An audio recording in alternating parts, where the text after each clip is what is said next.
کھانا دینے کے بعد چراغ ٹھیک کرنے کے بہانے بجھا دیا. خامد بھی ہاتھ چلاتے رہے, بیوی کبھی برتن رکھتی کبھی اٹھاتی, پتہ چلے کہ کھانا کھا رہے ہیں. کھانا کھایا جا رہا ہے. کہتے ہیں مہمان پیٹ بھر کے کھانا کھا گیا. یہ کام ہوا رات کے اندھیرے میں. اس وقت ہوا جب چراغ بھی بند تھا. اس وقت ہوا جب کوئی دیکھنے والا نہیں تھا, کسی پڑوسی کو بھی خبر نہیں تھی. فرماتے ہیں صبح کے اجالے میں اس مہمان کو لے کے مسجد نبوی میں نے قدم رکھا تو نبی کریم نے فرمایا رات جو تم نے کام کیا ہے نا اسے دیکھ کے میرا رب بڑا مسکرایا ہے. اللہ بڑا مسکرایا ہے. اللہ تردامنی پہ شیخ ہماری نہ جائیے, ہم دامن نہ چھوڑ دیں تو فرشتے وضو کریں. یہ شان ہے صحابہ کی. نبی کریم علیہ السلام نے فرمایا رب رات مسکرایا تیرا یہ انداز دیکھ کے, اور اس نے قرآن نازل کیا وَيُؤْثِرُونَ عَلَىٰ أَنفُسِهِمْ وَلَوْ كَانَ بِهِمْ خَصَاصَةٌ. کچھ لوگ وہ ہیں جنہیں بڑی بھی ضرورت ہو تو دوسروں پر احسار کر دیتے ہیں, قربانی دے دیتے ہیں. رب مسکرایا ہے. اندر پیسے رکھے ہوئے ہیں, اندر پیسے رکھے ہوئے ہیں, اور بہن آ کے منت کر رہی ہے کہ بھائی حالات بڑے خراب ہیں, تھوڑی سی مہربانی کر. تو کہتے ہیں بہن پردہ ہی ہے بس, کیسے بتاؤں تجھے حالات, تجھے کیا بتاؤں, کام کتنی مشکل سے چلتا ہے, یہ پردہ یہ بس. بہرحال اگر تو نے کہا ہے نا 50,000 تو میں زیادہ نہیں کوئی 20 کو دے دوں گا تجھے, وہ بھی خاصی نیکی کر کے, وہ بھی بتا سکھا کے.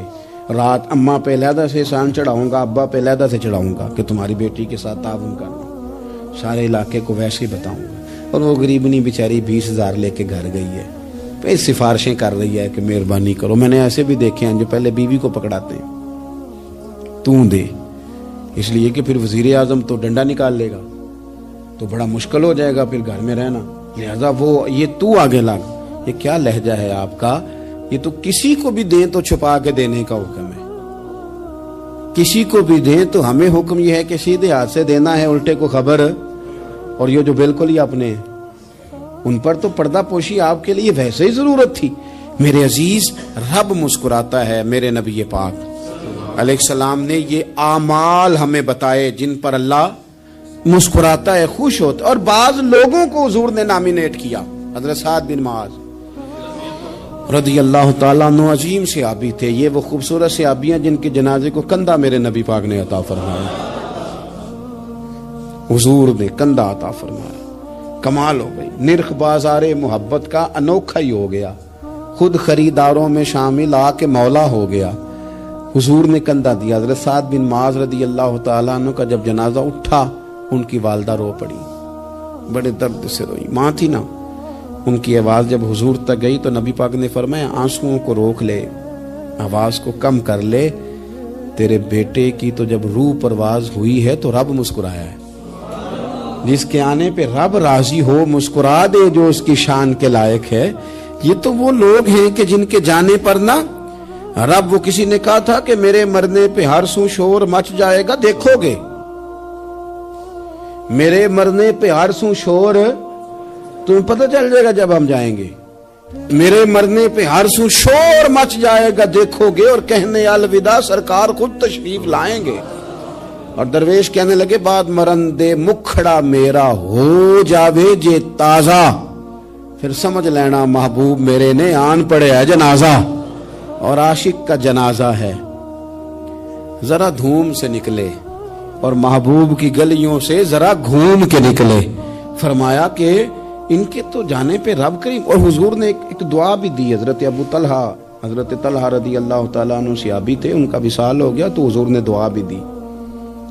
فرمایا یا اللہ جب میرا طلحہ ہے نا تو اس سے مسکرا کے بات کرنا, یہ تجھ سے مسکرا کے بات کرے جو تیری شان کے لائق ہے. تو اللہ تعالیٰ غائب درجے راضی ہوتا ہے. ایک دفعہ پھر بات دہراتا ہوں, جو میدان میں ڈٹ کے شہید ہو رب اسے دیکھ کے مسکراتا ہے جو اس کی شان کے لائق. جو توبہ صحیح کریں سچی کریں رب انہیں دیکھ کے مسکراتا ہے جو اس کی شان کے لائق ہے. جو نماز کے لیے صفیں بنائے رب انہیں دیکھ کے مسکراتا ہے. جو جہاد کے لیے صفیں بنائے رب دیکھ کے مسکراتا ہے. جو لوگ صبح پچھلے پہر اٹھ کے عبادت کریں رب انہیں دیکھ کے مسکراتا ہے. اور جو کبھی کبھی بھوکے رہ کے دوسروں پر قربان کر کے احسار کر دیں رب انہیں دیکھ کے مسکراتا ہے. بہت بڑی فضیلت ہے. اللہ ان سارے کاموں میں سے کسی ایک کام پہ ہمیں بھی لگا دے تاکہ یہ ولی فضیلت اللہ تعالی ہم گناہگاروں کے حصے میں بھی فرما دے. آخر دعوانا ان الحمدللہ رب